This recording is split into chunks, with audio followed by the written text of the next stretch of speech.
All right, so we're going to make a car park animation, and what we have is a static URL, or well, it's not static, but it's a URL, and this is given to us from Google's static map API. So what this string is actually an image. If I just copy it and I open up a browser and I just enter that string, that will produce an image. Now, why is that an image over Jönköping? Well, that has to do with the options in the URL. So this is basically, yeah, this is an image, even though it doesn't look like an image. The string doesn't look like an image because it doesn't end with JPEG or PNG and so on. But let's break it down. We have here, this is the address. So the first part here, this is the address to the Google static map engine, all right? So whenever we go here, the Google server will say, okay, you want to make an image, all right? So give me the options. Where should this be centered? What should be the center of the map? Well, for the center of the map, we need a latitude and a longitude value. All right, so this is what we're going to get with the get current position, the geolocation value that we get from our telephone or computer connected to a Wi-Fi. So we can get this value here. So the latitude and longitude value, that's what we're going to figure out later on. But this is something that Google needs to place the center of the map somewhere on the world. All right, next part, we have an ampersand, just to say that here comes another option. We say zoom equals 10.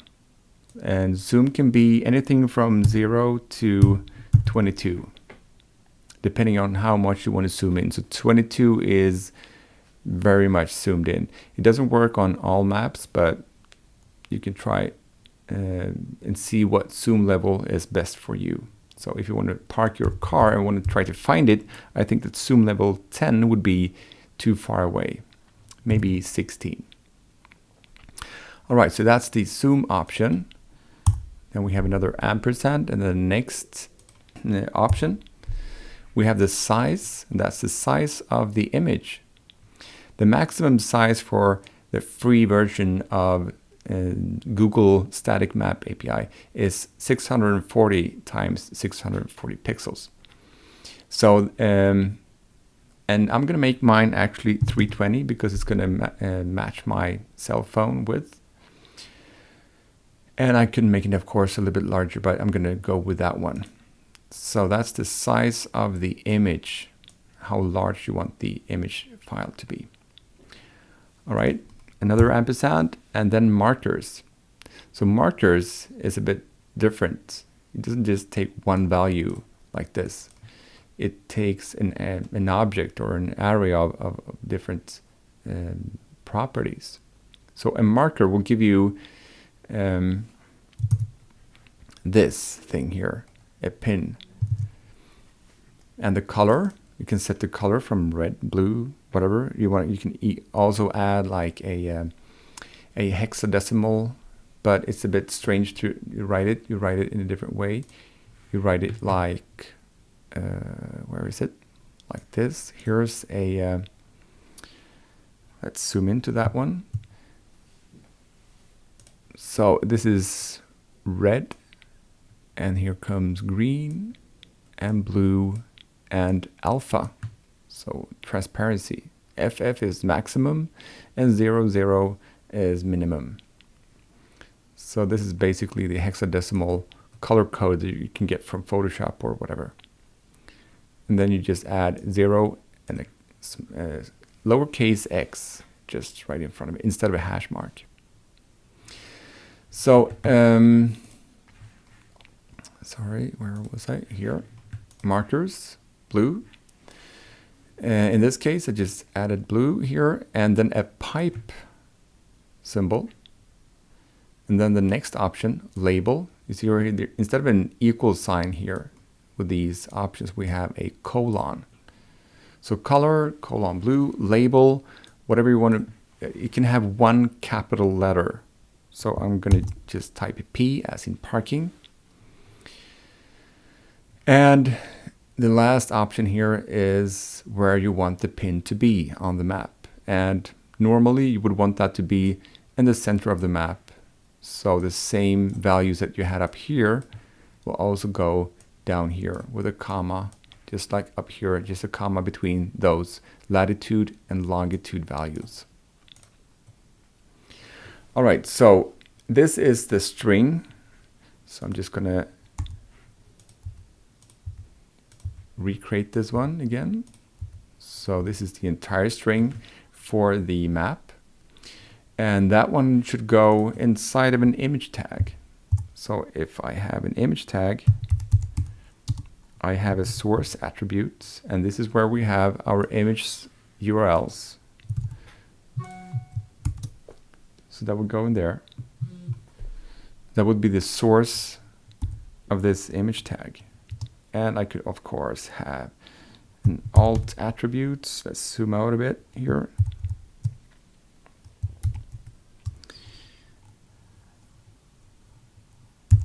My car is parked here. Let me close it. All right, so this is where the URL is eventually going to be. And we can leave it for now. It can be in there if you wanted to, otherwise take it away. So this is where this string belongs, in the source attribute of an image tag. All right, so how do we get this one to be with our specific position right now, with our latitude and longitude, depending on where we are? Let's say we're at a parking lot and we park the car and we want to remember it. So before we leave the car, we go into the app and we request a latitude and a longitude value from your telephone, right? From the HTML5 API local store, geolocation. So let's do that. Let's just break this down into a string that we can use in JavaScript to build up the string and add variables in here instead of the static position. Okay, so let me just cut this out, and I'm going to start over. I'm just going to create an HTML page. Car park will be the title. If you want to add styles, you can do that. You can work inside of this file if you want to. And my code in here, I want to have an image tag. Sorry.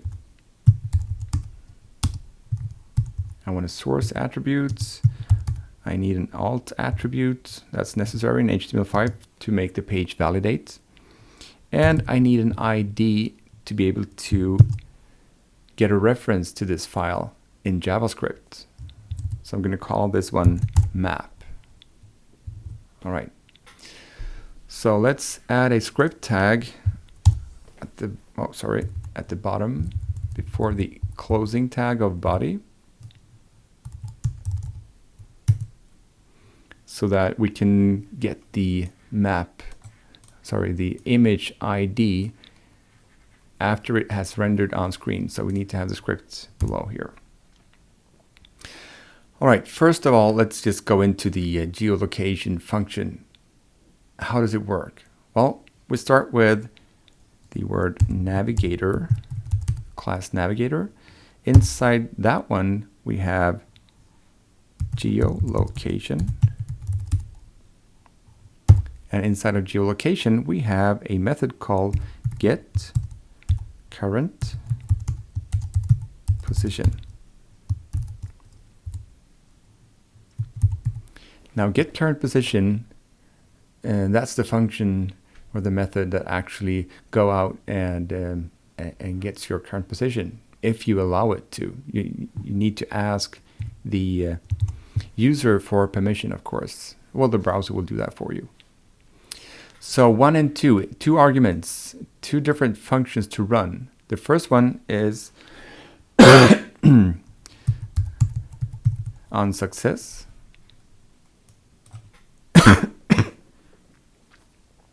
And the other one is on fail. So if the user clicks yes, you can get my position, then run the success function. Otherwise, run the fail function. And you can call these whatever you want to. All right, so we need to create those functions. So let's start with success. A function, as before, starts with the word function, the name of your function, and a parenthesis where we can have arguments. And in this case, the getCurrentPosition method, when it calls this function success, it also passes along an object that contains your latitude and longitude values, among other things. So we need to have a place for that here. So we have to give it like a variable name so that we can access it inside of our function. So I'm just going to call it nav, and then curly braces to encapsulate my commands inside of this function. And all right, so I'm just going to have 2 variables, one for latitude and one for longitude. So latitude equals, and here comes the the object that is passed from here. It's inside of nav now, and it's called chords. And inside of chords, we have latitude and longitude and so on. So latitude. There you go. Now our current position, the latitude value, is inside of the variable latitude. So let's do the same thing for longitude.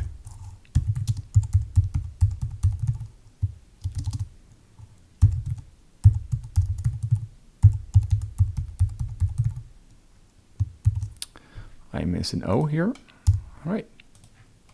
So now we have the latitude and the longitude values. Great. Now we can build the string. So how does the string look like? It looks like this. The URL to the image, strangely enough, even though it doesn't look like it.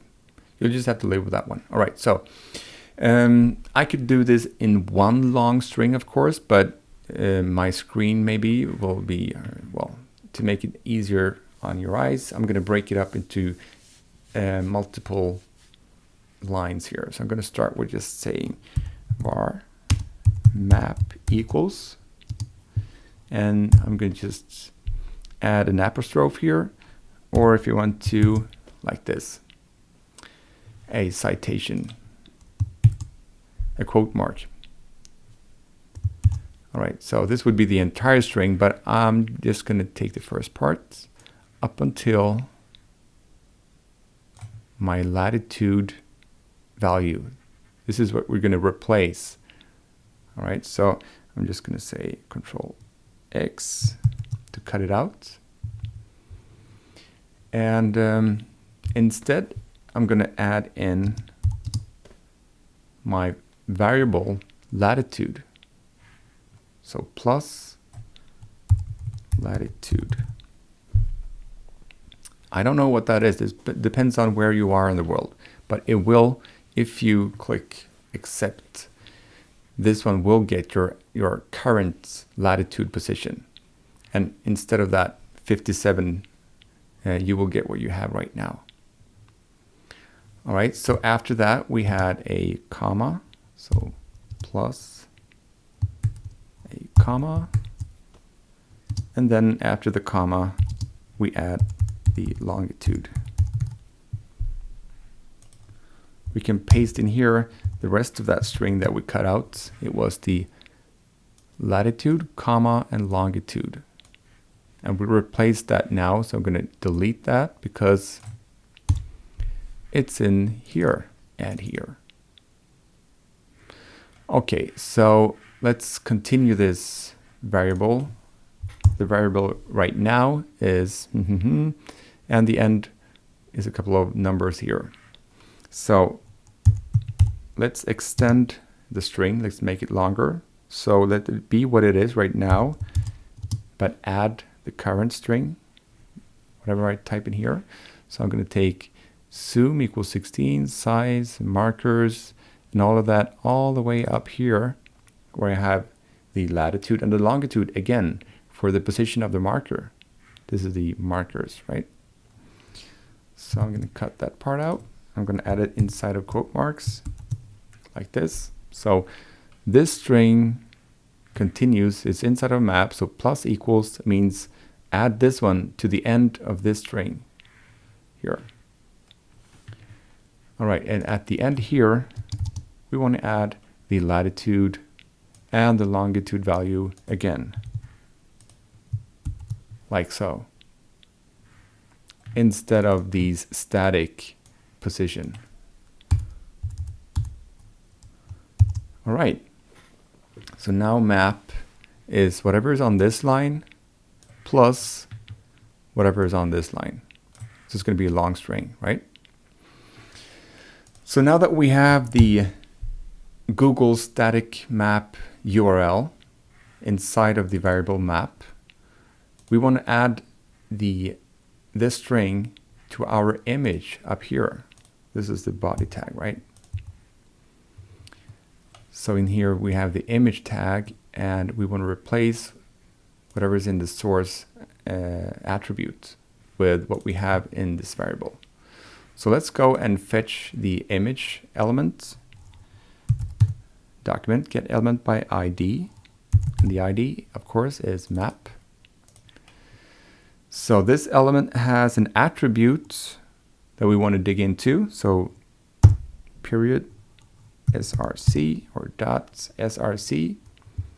That should now equal whatever is in the variable called map. So that will put this string inside here.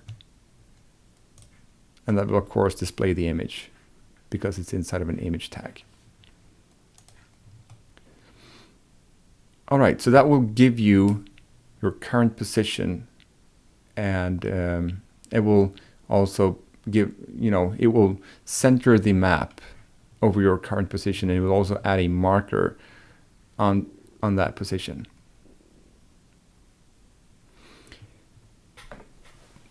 To check that this one actually works, you need to have either a browser that allows you to do this when you're offline on a local file. I know Chrome does not. I know Internet Explorer does for this, if you allow it. Safari on Mac does as well. But the best option is to put it on a web server. So how do you put it on a web server? Well, if you don't have one, if you don't have a web host somewhere, there is always an option, because at the school computers. At the school computers, you have a folder called G. This is your home drive. You will see your username here, and at the end of that line, you see G:. So this is your home folder on the network here at the university. So if you log in to one of the computers here at school, you will find this drive, and in here, create a folder called public_HTML. Right here you see with a capital P. I know that it works with all lowercase letters. I'm not sure with this one, but otherwise try it. I made Anders do this one for me, so since I don't have a PC. So if you put your files in here, let me show that. If you put your files in G public HTML, they will appear on this address, hemhj.se/ and a tilde sign, which on a Mac is done with Alt and whatever we have here, like that symbol is right on the Swedish keyboard. It's right to the right side of O. That one.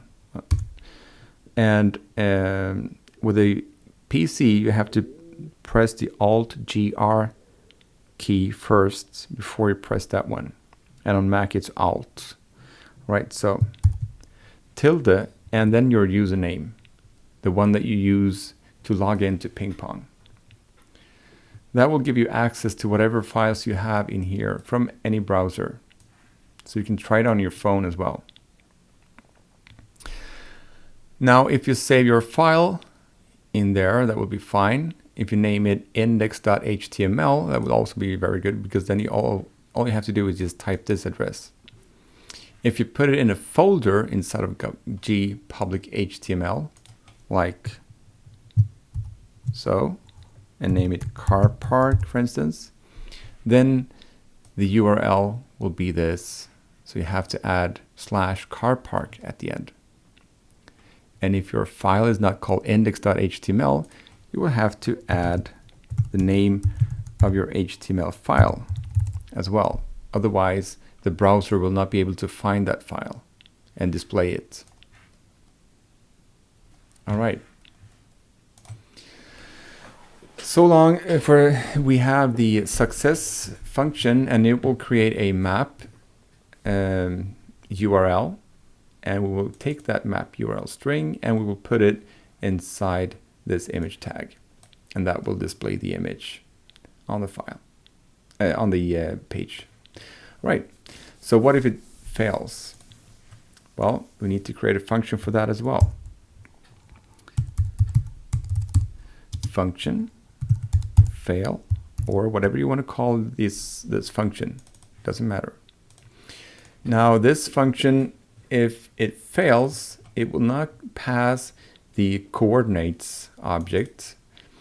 Instead, it will pass an error object. So we need to have a variable name for that one as well. I'm going to call it error and curly braces, because there's an error message in here. So it passes an error message. And to get it, we need to have a variable name for it. So I'm just going to type in here alert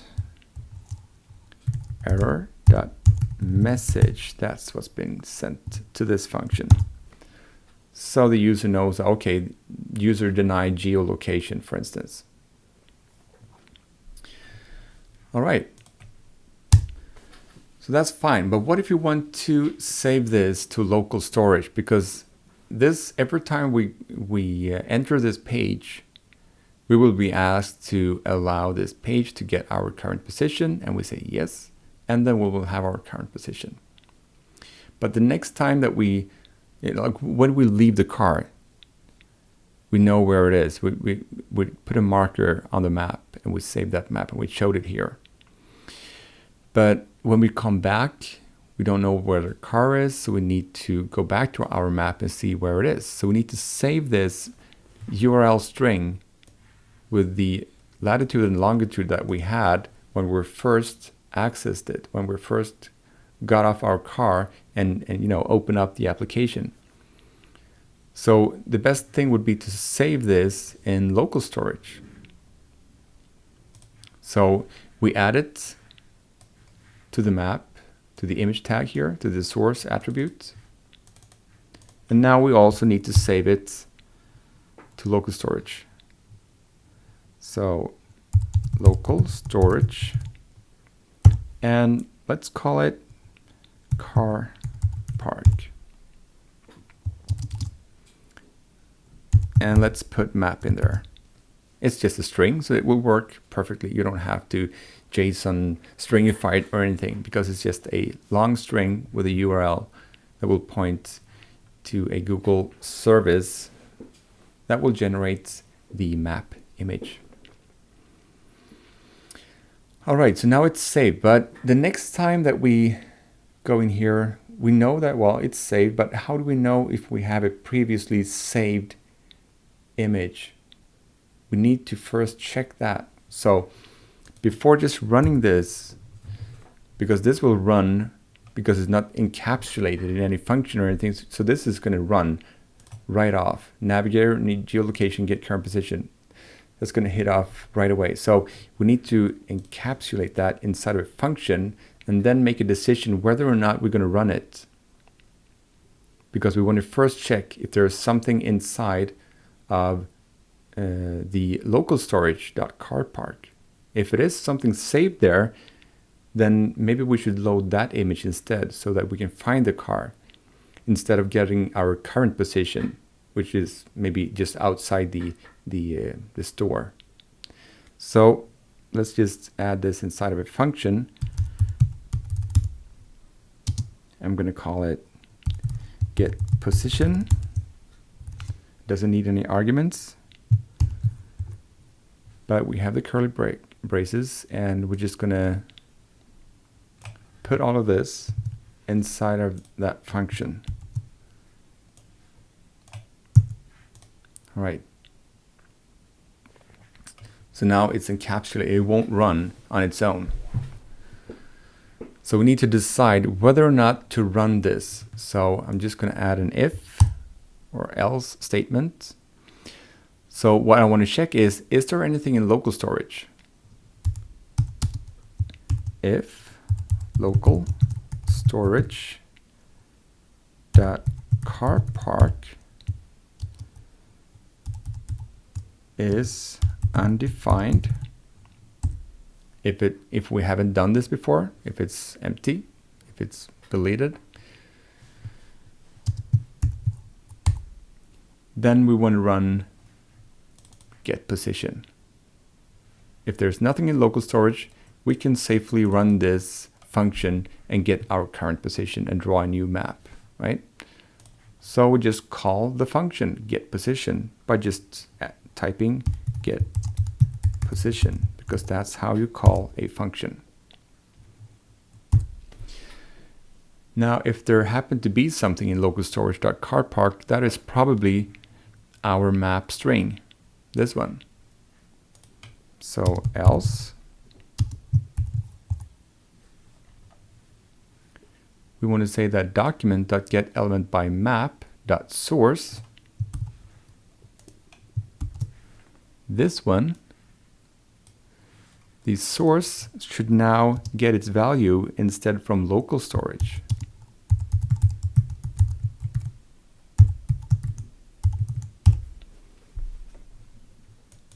Where we saved in previous runs, we saved the map string inside of local storage. Now this string will be in here if we have something in carpark. That means we've been here before. We've done this sometime before when we parked the car.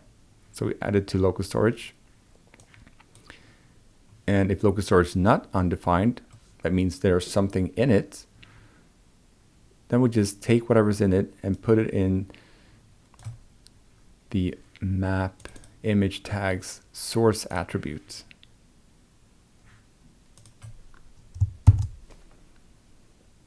All right, so first time we run this, there won't be anything in carpark. So it's going to run the function get position, this one. That goes and tells navigator geolocation get current position to ask for permission to get your current position. And when you click yes, allow, it will get those coordinates and bring, build up the string, add that map string to the source attribute, and also save it to local storage. The next time when we come back from our store and want to find the car, local storage.carpark will not be undefined. It will be something.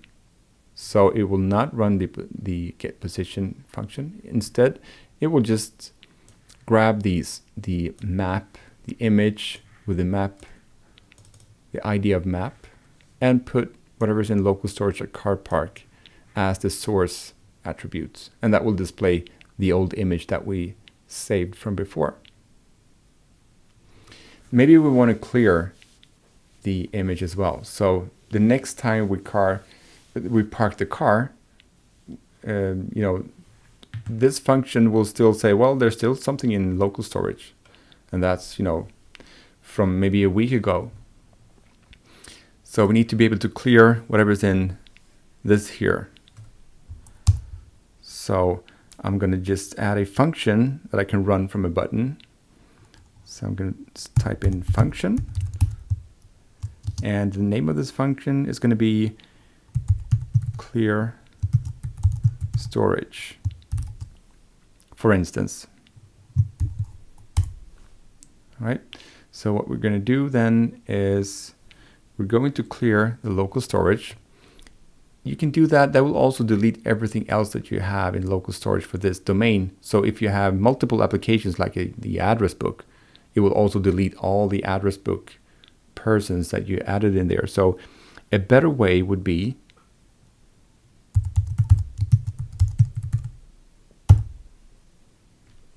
remove item and remove carpark from local storage. In this case, this is better than clear. All right. After we removed whatever was in local storage, we want to get the new position. So we run the function get position again. And all I have to do right now is add a button. Oh.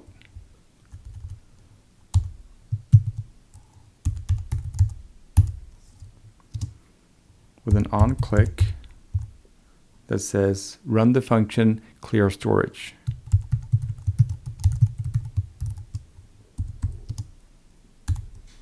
And we want to have a label on that button.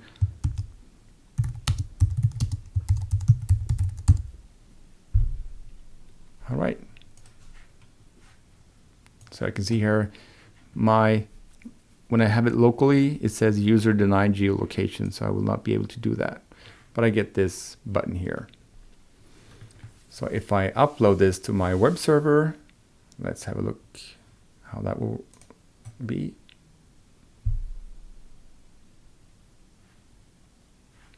All right, it takes a couple of seconds to get the position and everything, but once it has it, it will draw that image. And right now here is my marker.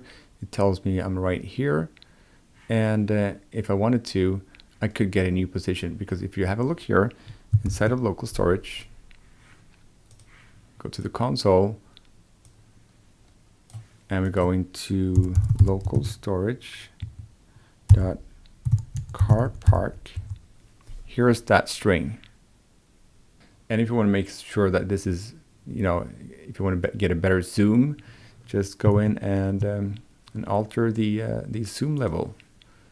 So we're zoom here, zoom equals 16. Let's just type in 18 instead and save this one.